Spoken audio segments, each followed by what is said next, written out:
Alors dans cette partie, on va parler de la réaction de Diels-Alder en prenant en compte son contrôle orbitalaire. Alors la réaction de Diels-Alder est une réaction très importante, on va voir un peu son historique. Donc elle a été découverte par Diels et Adler, hein. Et donc historiquement, cette réaction est une réaction entre un diène c'est un double alcène, plus un alcène, qu'on appelle diénophile, et sous chauffage, souvent dans du toluène. Historiquement, c'est dans du toluène. Ça commence bien ici. Hop. Toluène. Et ben, on obtenait un cycle comme ceci,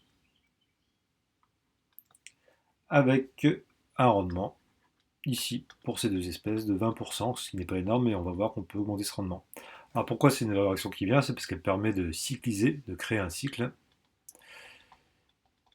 cycliser facilement. Donc c'est une modification d'une chaîne carbonée, avec juste du chauffage, et, euh, et c'est tout. Avec juste du chauffage, on peut avoir cette réaction de Diels-Adler. Alors je regarde s'il y a des choses plus importantes à dire au niveau de l'historique, tant que j'y suis. Hop.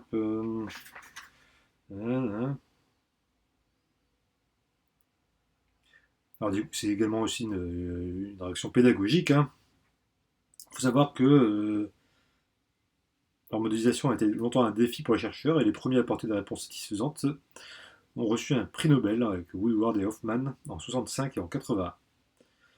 Et pour cette réaction, le modèle des orbitalaires et des orbitales frontières est les seuls qui permettent de rester cohérent avec les interprétations expérimentales. Alors au niveau du mécanisme plus en détail, c'est ce qu'on appelle un mécanisme concerté. Alors qu'est-ce que le mécanisme concerté de la réaction de Diels-Adler? Donc je vais prendre ici mon diène. Alors c'est un alcène qui est en position S6, sachant que je me rappelle que le S-trans c'est comme ceci. Alors si l'alcène est en S-trans, ça ne fonctionnera évidemment pas, puisque je l'avoue que, enfin je montre que ici, si je mets mon diénophile ici, eh ben, je vais avoir une réaction. Alors, il faut savoir que dans la nature, les S-trans ont une énergie plus faible et donc sont majoritaires à 96%, hein, par rapport au S6. Mais la réaction se fait quand même parce qu'il y a ce qu'on appelle un déplacement d'équilibre. Donc les 4% de S6, de diène S6 réagissent lors d'une réaction de Diels-Adler et ça dépasse l'équilibre. Alors la réaction ici est une réaction concertée, hein, une cycloconversion concertée 4-2. Donc on va voir si ça concerne le système pi, hein. Donc on va voir ici le doublet du système pi qui va faire ça. Celui-ci qui va se déployer ici. Celui-ci qui va se déployer ici. Donc on a un transfert de 2, 4, 6 électrons qui vont donner ensuite, hop, et ben, le cycle suivant. Moi aussi.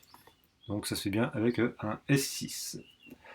Alors pour l'interprétation orbitalaire de cette réaction, comment ça se passe? Alors pour ça, on va prendre la méthode des orbitales frontières et on va mettre ici un diagramme énergétique, un peu comme celui qui est ici. Donc on va mettre ici, hop, une énergie en électronvolts. On va représenter ici, on va représenter ici, hop, mon diène. À côté, on va représenter mon diénophile. Et on va avoir de ce fait les orbitales frontières ici et ici. Hop. Et par exemple ici et ici.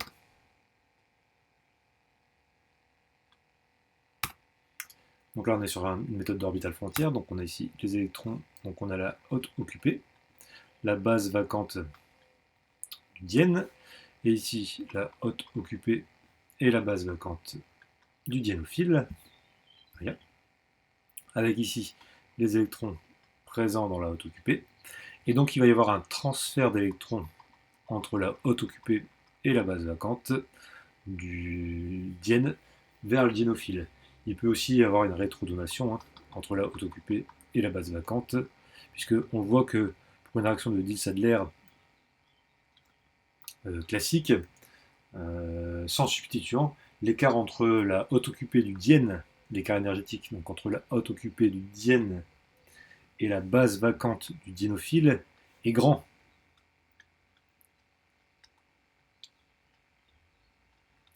Il est grand. Donc il peut y avoir une réaction parasite entre la haute occupée du diène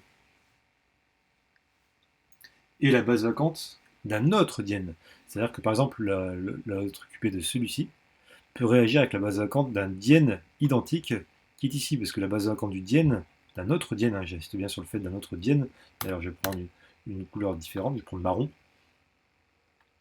d'un autre diène, et ben on voit que l'énergie de la base vacante de cet autre diène est plus basse que l'énergie de la base vacante du diénophile, donc de l'alcène. Donc il peut y avoir des réactions parasites entre deux diènes différents. Voilà, bon, je ne sais pas ce que c'est que ce petit truc là. Voilà. Donc pour ça, il va falloir qu'on diminue la valeur en énergie de la base vacante ou qu'on augmente la valeur en énergie de la haute occupée du diénophile et de la base vacante du diène et du diénophile, la base vacante du diénophile, pardon. Alors regardons d'abord la règle d'Alder pour un diénophile. Alors ici on a un diénophile ici qui n'est pas substitué. Que se passe-t-il quand on met un groupement électro-attracteur qui attire les électrons? Alors qu'est-ce qu'un groupe électro-attracteur? Alors ici on a un groupe CO2 méthyle. CO méthyle.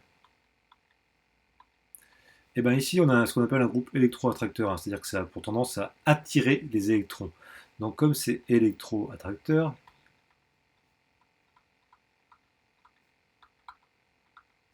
et ben ça attire les électrons, et donc ça a tendance à diminuer en énergie la valeur de l'orbital haute occupée, puisque les électrons sont attirés,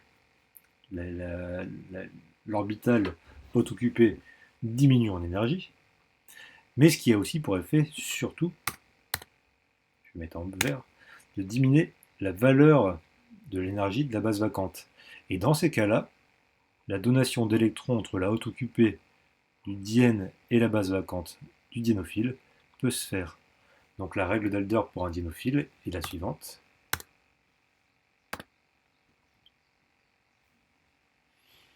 Il faut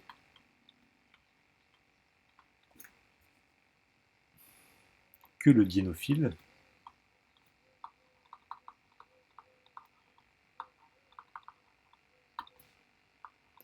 soit substitué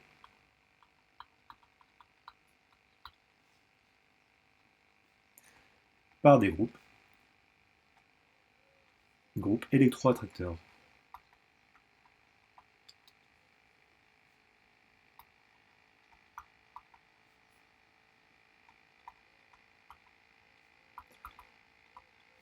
Alors, qu'est-ce que les groupes électro-attracteurs? C'est souvent les groupes qui ont des débuts comme ceci.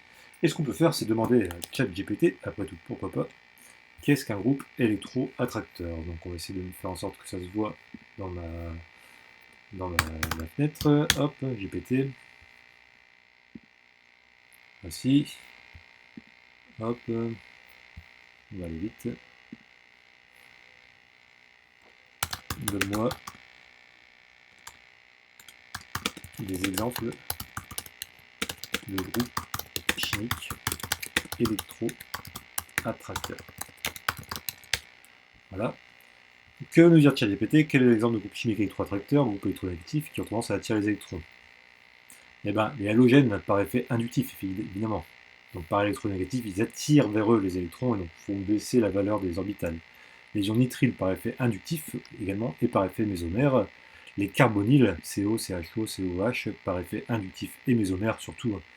Les groupes nitro, les groupes sulfones, les groupes acides, les groupes trifluorométhyl. Donc on voit que quand il y a présence de halogènes ou de carbonyles, là, ou de beaucoup d'oxygène doublement liés, là on a des groupes électro-attracteurs qui attirent les électrons. Et donc ces groupes électro-attracteurs doivent être sur les diénophiles. Maintenant, quelle est la règle d'Alder pour un diène? Donc on va s'intéresser au diène qui est ici. Donc là on voit que ça va occuper est trop basse en énergie, donc il faut augmenter en énergie. Donc ça, ce qu'on va faire, c'est qu'on va lui donner un groupe électrodonneur. Donc qu'est-ce qu'un groupe électrodonneur? Et bien ici, au méthoxy, on a des doublés du système pi qui sont disponibles et qui peuvent donner des électrons. Donc là, la règle est la suivante. Pour un diène,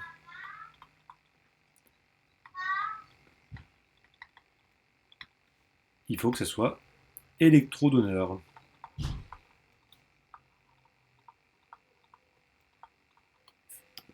Alors, qu'est-ce que sont des groupes électrodonneurs? Demandons. Groupe électrodonneurs. Qu'est-ce que ce sont des groupes électrodonneurs? On demande à ChatGPT. Alors, ce sont des groupes qui donnent des électrons vers une liaison covalente, en général par effet inductif ou par effet mésomère. Donc là, les groupes alkyles sont par effet inductif, mais pas trop, hein, électrodonneurs. Joséphine, je suis occupé! Les groupes alcool par effet mésomère, du fait du double O. Les groupes alkoxy, hein, par effet mésomère. Donc l'effet mésomère est devant l'effet inductif. Les amines, les amides, avec résonance avec le cycle ou système pi, et les thiols. Donc souvent les amines par le doublé non liant, le doublé non liant de l'azote, et les amines de la même façon. Alors les amides, je suis un peu plus étonné pour les amides. J'aurais plutôt tendance à croire que c'était des électro-attracteurs, mais non, ils sont électrodonneurs. Donc j'insiste bien, ça ce sont des groupes électrodonneurs qui donnent des électrons, donc qui enrichissent le système en électrons et qui ont pour effet de faire augmenter la valeur en énergie, ici, de la HO, du diène, ce qui permet à la réaction de Diels-Alder d'avoir un meilleur rendement. Voilà.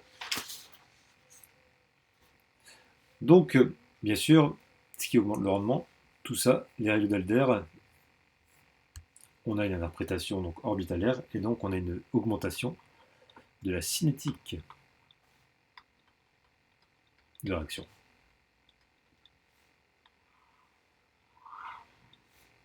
Cinétique de la réaction. Maintenant, on va interpréter la régiosélectivité de façon orbitalaire d'une réaction de Diels-Alder. Donc admettons, donc là je vais faire un schéma à côté.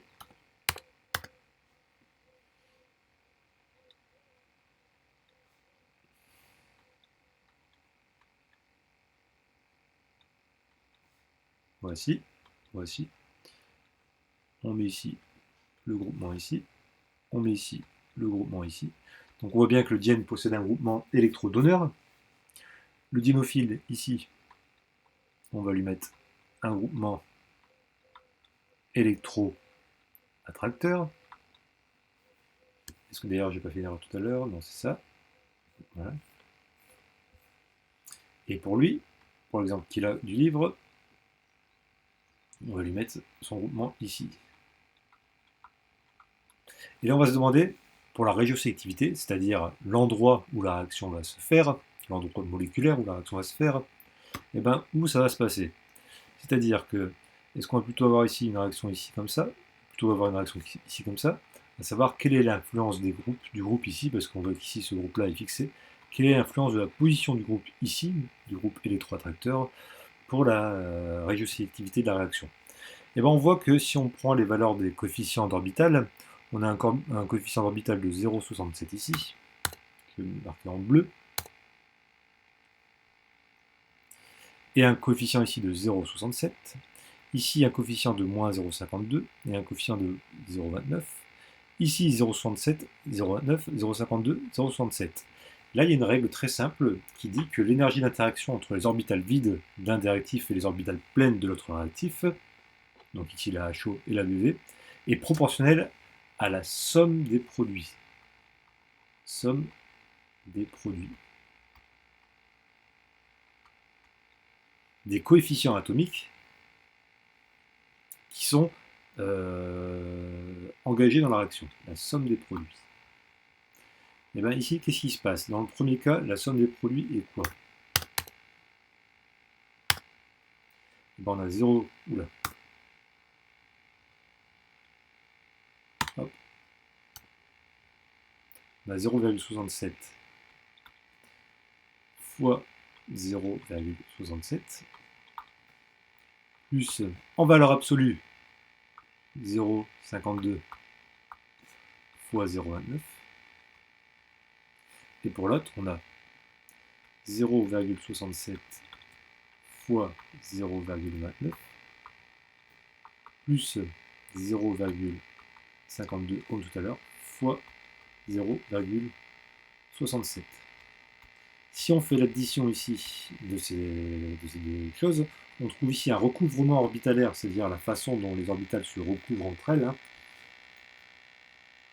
Elles se chevauchent de 0,599, on va dire 59,9%, et là 0,543. Et bien qu'est-ce que ça veut dire? Ça veut dire que cette approche-là va se faire de façon majoritaire, parce que le recouvrement entre les orbitales, entre les fonctions d'onde, est maximal. Enfin, est plus élevé que pour l'autre solution. Donc, ce qui veut dire que, dans mon cas ici, le produit qui est ici sera majoritaire,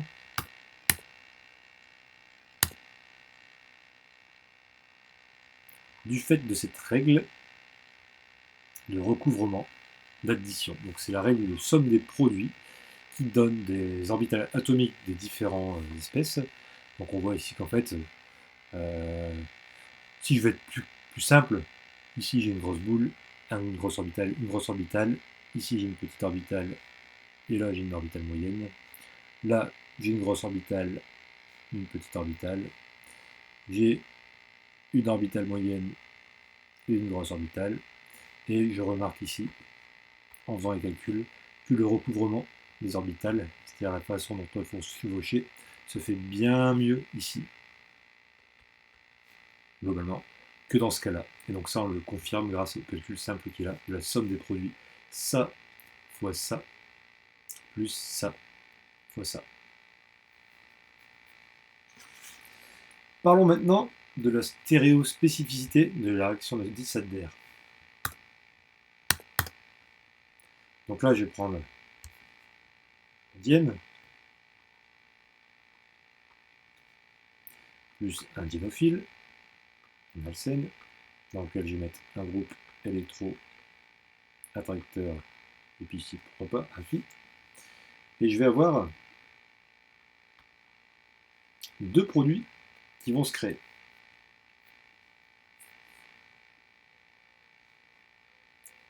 Ce produit-là.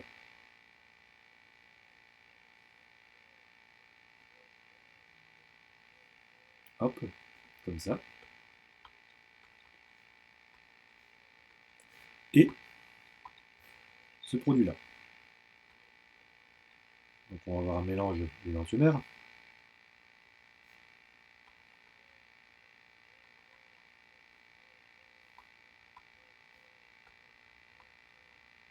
Voilà. Alors comment on peut expliquer ça?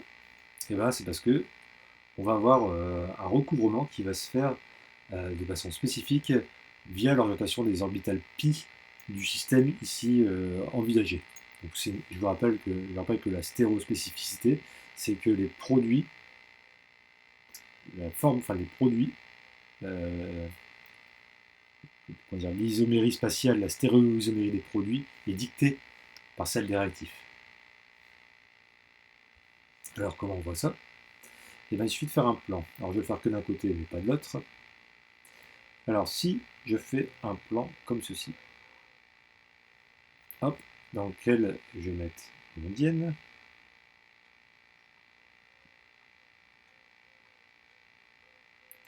et ben on verra que, je peux faire ici un plan aussi, je vais expliquer pourquoi. En fait, l'approche entre le diène et le diénophile que je fais ici se fait forcément comme celle-ci. Pourquoi? Parce qu'en fait, les orbitales mises en jeu, orbital P, sont comme ceci, du système.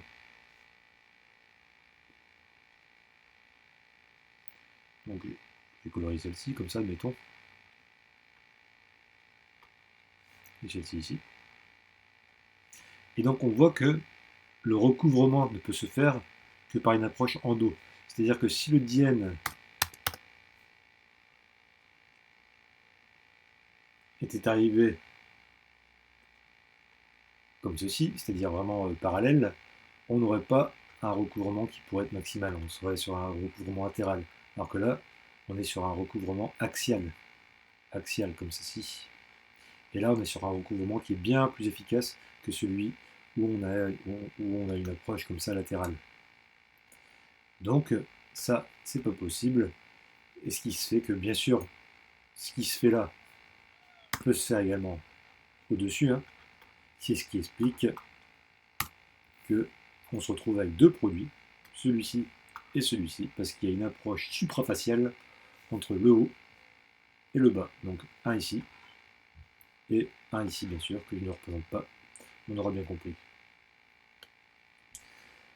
L'approche en dos est favorisée malgré la gêne stérique. Comment ça se fait? On va faire un schéma. Règle de l'endo majoritaire. Donc là, si je fais encore une fois mon schéma, avec une diène, comme ceci, là j'ai une approche endo qui va se faire, c'est-à-dire une approche comme celle-ci.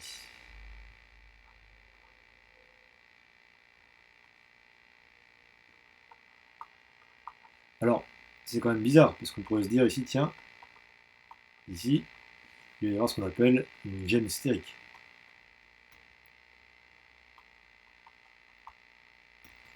Et on constate que l'approche endo est favorisée malgré la gêne stérique, parce qu'il y a des interactions orbitalaires secondaires qui se créent entre les orbitales du groupement qui est ici et les orbitales ici, certainement des effets d'hypervalence, des choses comme ça, les orbitales S des groupements des hydrogènes qui vont interagir. Mais on remarque que l'approche se fait toujours comme celle-ci, ce qui fait que dans ce cas-là, le produit obtenu sera celui-ci. Donc là, on va avoir un dépliement. Donc je pourrais le faire tout à l'heure, d'ailleurs ça. Qu'est-ce qui se passe? On va faire un peu d'ordre. Hop.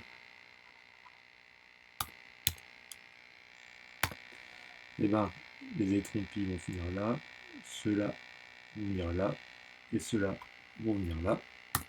Et donc si je fais un schéma rapidement, il y aura une configuration comme ça qui va se créer. Voilà. Et après on va se déplier.